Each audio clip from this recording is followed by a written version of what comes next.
E aí, pessoal? Tudo pronto pra gente mergulhar em um assunto que tá dando o que falar. Opa, preparada. Segurança pública no Brasil. E essa ideia, né, de criar um sistema único, a tal da SOSP. É, a SUSP. Não parece que a coisa tá séria, viu? O presidente Lula se uniu com um monte de gente importante. Governadores, juízes, deputados. É mesmo, um time de peso. A ideia hoje é a gente desvendar essa proposta, entender o que cada lado tá falando e tentar descobrir, né, o que isso pode mudar na vida da gente. É, porque segurança pública é um tema que mexe com todo mundo, né? Mexe no todo mundo. E pra gente começar a entender essa história toda, acho que a gente precisou voltar um pouco no tempo, né? Verdade. Olhando para esses documentos que a gente se separou, dá para ver que a criminalidade no Brasil mudou bastante nas últimas décadas, né? Não é a mesma coisa de antigamente. Mudou completamente. Antigamente a gente via mais crimes, assim, localizados, né? Brigas de bairro, pequenos furtos. Sei. Hoje em dia a coisa tá bem diferente. O crime organizado, ele tá aí atuando em nível nacional com uma força impressionante. É, tá forte mesmo. Facções como o Comando Vermelho, o PCC, viraram verdadeiras empresas do crime com ramificações em vários estados e até fora do país. E o secretário nacional de Segurança Pública até usou um termo bem pesado para descrever essa situação, né? Qual foi? Ele falou em máfia. Falou. Uhum. E ainda falou de infiltração em negócios, influência em eleições. Dá até um frio na espinha. Não é à toa essa comparação com a máfia, né? A gente vê essa evolução do crime organizado em outros países também. É como se o crime tivesse se profissionalizado. Foi mais sofisticado, né? Exatamente. Ele tem estrutura hierárquica, planejamento estratégico, lavagem de dinheiro. Um desafio enorme para as forças de segurança. E é nesse cenário que surge a proposta da PEC, né? A proposta de emenda à Constituição, para criar esse sistema único de segurança pública, a SOS. Mas me explica uma coisa, o que essa PEC propõe exatamente? Bom, a ideia central da PEC é criar um sistema nacional unificado para a segurança pública, inspirado no SUS e no Sistema Nacional de Educação. Não entendi. Imagina que, em vez de cada estado ter suas próprias regras, seus próprios sistemas de informação, a gente teria um sistema único para o país inteiro. Unificado. Isso, com protocolos padronizados, centralização de informações, compartilhamento de inteligência e diretrizes nacionais para as políticas de segurança. Entendi. Mas na prática, como isso funcionaria? Oi. Dê uns exemplos para ficar mais fácil de visualizar. Claro. Vamos imaginar um crime que acontece em São Paulo, mas os bandidos fogem para o Rio de Janeiro. Com a SUSP, as polícias dos dois estados teriam acesso imediato às mesmas informações sobre o caso. Os suspeitos, tudo integrado num único sistema. Facilitando coisa? Exatamente. Isso ajudaria muito na investigação e na prisão dos criminosos. Com certeza. Parece que a ideia é acabar com essa fragmentação que a gente tem hoje, né? Cada estado cuidando da sua parte sem muita comunicação. Exatamente. A SUSP busca justamente essa integração, essa troca de informações em tempo real. Para que as forças de segurança possam atuar de forma mais coordenada, mais eficiente no combate ao crime. E como essa proposta está sendo recebida? Pelo que eu vi, tem gente que apoia, gente que critica. Pois é, a PEC está gerando bastante debate, como era de se esperar. Figuras como o ministro Lewandowski e o presidente do Supremo, Barroso, se mostraram favoráveis à proposta. Por favor. Eles argumentam que a SUSP é um passo fundamental para criar uma estratégia nacional de segurança pública coordenada e integrada, como aconteceu com o SUS. Mas imagina que nem todo mundo seja tão animado com essa ideia, né? Quais são os principais argumentos de quem é contra a PEC? Uma das maiores preocupações é com a autonomia dos estados. Alguns governadores temem que a criação da SUSP concentre muito poder na mão do governo federal. Tirando o poder dos estados. Isso, tirando a autonomia deles para gerenciar a própria segurança pública. É como se eles vissem a SUSP como uma espécie de intervenção federal na segurança dos estados, né? Exatamente. Eles temem que a SUSP tire o poder de decisão dos estados e que as políticas nacionais de segurança não levem em consideração as particularidades de cada região. E qual que é a opinião do governador Caiado sobre isso? Pelo que eu li, ele tem sido um dos maiores críticos da PEC, né? Ele tem se posicionado fortemente contra a proposta. Ele defende a autonomia dos estados e acredita que a PEC é um equívoco. Uma tentativa de centralizar o poder e impor um modelo único de segurança para o país inteiro. E quais os principais argumentos que ele usa para defender essa posição? Ele argumenta, por exemplo, que cada estado tem suas próprias características, suas próprias dinâmicas criminais. O que funciona em São Paulo pode não funcionar em Goiás e vice-versa. Entendi. Ele acredita que os estados têm mais condições de formular políticas de segurança adequadas às suas realidades. Faz sentido. Hum. É como se ele estivesse dizendo que a segurança pública precisa ser pensada de forma mais regionalizada, levando em conta as peculiaridades de cada estado, né? Exatamente. Ele defende que a solução para os problemas da segurança pública passa pelo fortalecimento das polícias estaduais, pela valorização dos policiais e pela criação de políticas públicas específicas para cada região. E como ele enxerga o papel do governo federal nesse contexto, ele é totalmente contra qualquer tipo de intervenção federal na segurança. Não necessariamente. Ele reconhece a importância do governo federal no apoio aos estados, principalmente no combate ao crime organizado, que atua em nível nacional. Mas ele defende que essa atuação federal ela deve ser complementar e não substitutiva à atuação dos estados. Interessante. Então ele não é contra a participação federal, mas defende que os estados tenham protagonismo na gestão da segurança pública. Exatamente. Ele acredita que a responsabilidade primária da segurança pública é dos estados e que o governo federal deve atuar como um parceiro e não como um tutor. Entendi. E essa questão da unificação dos sistemas de informação que a gente mencionou antes, ele também é contra essa ideia. Olha, ele não se opõe à ideia de ter sistemas de informação mais integrados, mas defende que essa integração ela seja feita de forma gradual, respeitando a autonomia dos estados. Ele teme que a centralização das informações possa levar a um excesso de controle por parte do governo federal. E essa história da carteira de identidade nacional única, ele também se posicionou contra essa proposta. Sim, ele criticou a proposta, É. argumentando que ela seria ineficaz no combate ao crime e que representaria um risco à privacidade dos cidadãos. Ele defende que o foco deve ser o fortalecimento dos sistemas de identificação que já existem e não a criação de um novo sistema nacional. Entendi. Então, pelo que a gente viu até agora, a PEC da SUSP está dividindo opiniões, Totalmente. com argumentos fortes tanto a favor quanto contra. Parece que a gente tem um longo caminho pela frente para construir um sistema de segurança pública que seja realmente eficaz e que atenda às necessidades do país. Com certeza. O debate está só começando e é importante que a gente acompanhe de perto os próximos capítulos dessa história. E voltamos com o nosso mergulho na segurança pública brasileira. A gente viu na primeira parte que essa proposta da SUSP, né, o Sistema Único de Segurança, tem gerado bastante polêmica. Bastante polêmica. E um dos pontos que mais levantou dúvidas foi essa questão da autonomia dos estados, né?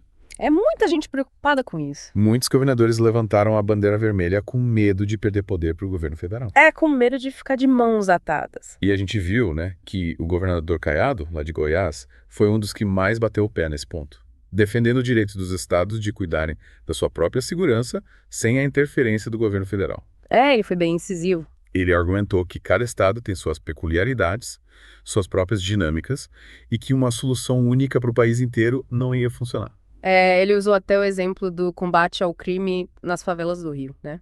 Usou esse exemplo. Disse que exige um conhecimento específico da polícia local que a Polícia Federal não teria. E ele foi além, né? Diz que a PEC inverte a lógica das coisas, querendo tratar a segurança pública como se fosse saúde ou educação. É, como se fosse tudo a mesma coisa. E na visão dele, né, cada área tem suas particularidades. Cada caso é um caso. Uma coisa que me chamou a atenção foi ele dizendo que o governo federal deveria atuar mais como um apoio aos estados, né? Ajudando, né? Fornecendo recursos, inteligência, treinamento. Em vez de centralizar tudo. Mas será que todos os governadores concordam com essa visão do Caiado? Olha, nem todos pensam exatamente como ele. O governador Tarcísio de Freitas, de São Paulo, por exemplo, tem uma visão um pouco diferente. Ele enxerga a questão da atuação federal de outra forma. Ele acredita na colaboração. Acredita na colaboração entre os estados e o governo federal. Isso. Principalmente no combate ao crime organizado, que já não respeita mais fronteiras. Ele até defendeu, né, a criação de um grupo de trabalho para discutir propostas que complementem a PEC, mostrando que está aberto ao diálogo. Buscando um consenso. E ele colocou alguns pontos que considera essenciais, né, como o combate à lavagem de dinheiro, a revisão da legislação penal e um controle mais rígido das fronteiras. Pontos importantes. Ele destacou, por exemplo, a necessidade de investigar a fundo a lavagem de dinheiro em setores como o de combustíveis. É um setor que tem sido muito usado para o crime organizado. Ele até mencionou postos de gasolina, usinas de etanol, sendo usadas para lavar dinheiro sujo. A coisa tá feia. E o Tarcísio também defendeu o uso da tecnologia, né, como uma arma importante nessa luta contra o crime. Ele falou até em linhas de crédito do BNDES, né, para equipar as polícias. Para ter acesso a tecnologias de ponta. Porque o crime organizado está cada vez mais sofisticado, mais conectado. E um ponto que ele levantou, que me deixou bastante preocupado foi a fragilidade dos nossos portos e aeroportos, Pontos fracos. que acabam virando portas abertas para o tráfico internacional, Ele citou o caso do Porto de Santos, né? que se tornou uma das principais rotas de saída de drogas do Brasil. Uma rota importante para o tráfico. E o Tarcísio sugeriu a criação de um sistema nacional de controle de fronteiras, né? Com a participação dos estados. Para a gente ter uma atuação mais integrada, mais eficiente. A união faz a força. E ele não foi o único a se preocupar com as fronteiras. O governador Reinaldo Azambuja, do Mato Grosso do Sul, também levantou essa bola. O Mato Grosso do Sul sofre muito com isso. É um dos estados que mais apreendem drogas no Brasil. Tá na linha de frente. E ele tem cobrado do governo federal, né, mais recursos e efetivo para as polícias que atuam na fronteira. Porque o efetivo atual não dá conta. Ele falou que a Polícia Federal e a Polícia Rodoviária Federal não tem gente suficiente para combater o tráfico. E ele também demonstrou preocupação com a mudança de nome da PRF, né? É para a Polícia Ostensiva Federal. Ele teme que isso enfraqueça a atuação da polícia nas rodovias federais, que são vias importantes para o tráfico. Parece que a mudança de nome pode gerar um efeito contrário, né? Pode acabar atrapalhando. Mas voltando à questão da colaboração entre o governo federal e os estados, me chamou a atenção a fala do governador Wilson Lima, do Amazonas. O que ele disse? Ele destacou a importância de levar em conta as especificidades de cada região, né? O que funciona num lugar pode não funcionar em outro. Ele usou o Amazonas como exemplo. É um estado com características bem específicas. O Amazonas é uma extensa fronteira fluvial, Um desafio enorme. que exige, né, estratégias de segurança diferentes das usadas em outros Todas estados. as soluções personalizadas. Ele defendeu, por exemplo, a criação de bases fluviais. E o uso da estrutura das Forças Armadas, né, no patrulhamento das fronteiras. Aproveitar o que já existe. E ele também ressaltou a importância de aproveitar o conhecimento, a experiência das forças de segurança estaduais. Que já conhecem a região, né? Que estão preparadas para lidar com os desafios locais. Parece que a gente está diante de um quebra-cabeça, né? Complexo. Com muitas peças que precisam se encaixar para a gente conseguir montar um sistema de segurança pública que funcione de verdade. Não tem solução mágica. E aí, pessoal? De volta para a última parte do nosso Deep Dive sobre segurança pública e a SUS. A gente ouviu o que os governadores têm a dizer e agora, a gente precisa entender o que os outros atores importantes pensam sobre essa proposta. É verdade. A gente não pode esquecer que a discussão sobre a SUSP envolve muito mais gente do que só os governadores. É muito mais gente envolvida. O presidente Lula deixou claro que ele quer construir um pacto federativo com a participação de todos os poderes. Um pacto nacional. Judiciário, legislativo, Ministério Público, todos têm um papel importante nesse debate. E pelo que eu vi, a reunião teve a presença de várias figuras importantes, juízes, procuradores, ministros, Bastante gente. todos debatendo a questão e dando suas opiniões. E o ministro Lewandowski, que foi quem apresentou o PEC, ele destacou a importância de ouvir os estados. Ouvir os estados. E de construir um sistema que seja realmente eficaz no combate ao crime organizado.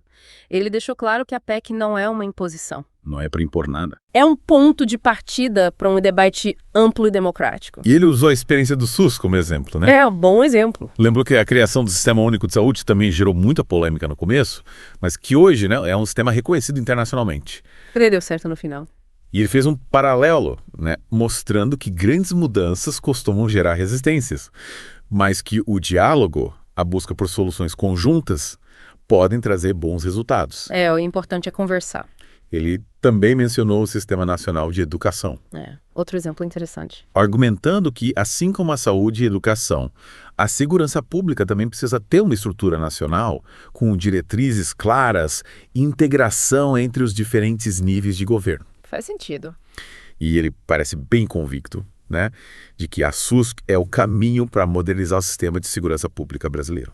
Que ele considera defasado, em relação à sofisticação do crime organizado. Ele deu o exemplo das certidões de antecedentes criminais, Nossa, é verdade. A gente tem 27 diferentes no Brasil. Imagina a confusão. Isso dificulta o compartilhamento de informações, a integração entre os estados. Atrapalha tudo. E ele defendeu a criação de uma carteira de identidade nacional única com dados biométricos, Seria bem mais prático, para facilitar o trabalho das polícias, ajudar a combater crimes como roubo de identidade. Resolveria vários problemas. E ele também falou da necessidade de a gente ter uma polícia ostensiva federal. Para proteger os bens da União. Os prédios públicos, em Brasília, por exemplo. Que nem aconteceu no dia 8 de janeiro. Exatamente. Ele disse que se a gente já tivesse essa força policial federal atuando, talvez a invasão dos prédios dos três poderes não tivesse acontecido. Poderia ter evitado. Faz sentido. Mas e a questão do financiamento da SUSP? De onde que vai sair o dinheiro para bancar tudo isso? Essa é a pergunta que não quer calar, né? Ele defendeu a criação de um fundo nacional. Com recursos garantidos pela Constituição. Para financiar as políticas de segurança e o sistema penitenciário. A ideia é que esse fundo seja gerido de forma transparente, né? Para evitar desvios. E que os recursos cheguem aos estados de forma rápida e desburocratizada. Sem enrolação. Mas a gente viu que muitos governadores reclamaram da falta de recursos, né? Eles estão aperto. Será que eles iam concordar em abrir mão de parte do seu orçamento para alimentar esse fundo nacional? Eu não sei se eles iam gostar muito dessa ideia. A gente viu, por exemplo, o governador Cláudio Castro do Rio de Janeiro defendendo que os gastos com segurança pública sejam excluídos dos limites da Lei de Responsabilidade Fiscal do teto de gastos. Ele quer mais liberdade para gastar. Ele argumenta que, sem essa flexibilidade, os estados ficam de mãos atadas para investir em segurança. Mas, por outro lado, né, essa medida pode ter impacto nas contas públicas. Pode desequilibrar as contas. E o que os outros participantes da reunião disseram sobre a SUSP? O ministro Flávio Dino, do Supremo, pediu para que o debate seja feito com calma, com respeito, buscando um consenso. Sem biga. Ele destacou a importância do diálogo, da colaboração entre os poderes para a gente chegar num modelo de segurança que seja eficiente, que atenda às necessidades do país. Trabalhar em conjunto. E o ministro Herman Benjamin, do STJ, alertou para o risco da gente misturar a discussão da PEC com outros temas polêmicos. Tipo mudanças na legislação penal. Ele acha que isso pode atrapalhar a aprovação da PEC. E o representante do Ministério Público Federal, subprocurador-geral, Humberto Jacques de Medeiros, ele defendeu a integração, a coordenação entre os órgãos de segurança pública. A união faz a força, né? Exatamente. Ele disse que sem uma atuação conjunta a gente não vai conseguir vencer o crime organizado. Ele tá certo. Parece que a gente tem um longo caminho pela frente, né? Muita coisa para resolver. Muitos desafios, muitas divergências, mas o importante é que a gente está debatendo. Que as diferentes vozes estão sendo ouvidas. E é importante que a sociedade participe dessa discussão também, né? Com certeza. Que a gente se informe, que a gente opine, que cobre dos nossos representantes as soluções que a gente espera. Segurança pública é um direito de todos. Exatamente.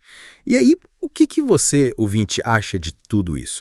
Quais elementos você considera essenciais para uma estratégia nacional de segurança pública que funcione? Como garantir o equilíbrio entre a coordenação nacional e a autonomia dos estados? Compartilhe suas ideias com a gente nas redes sociais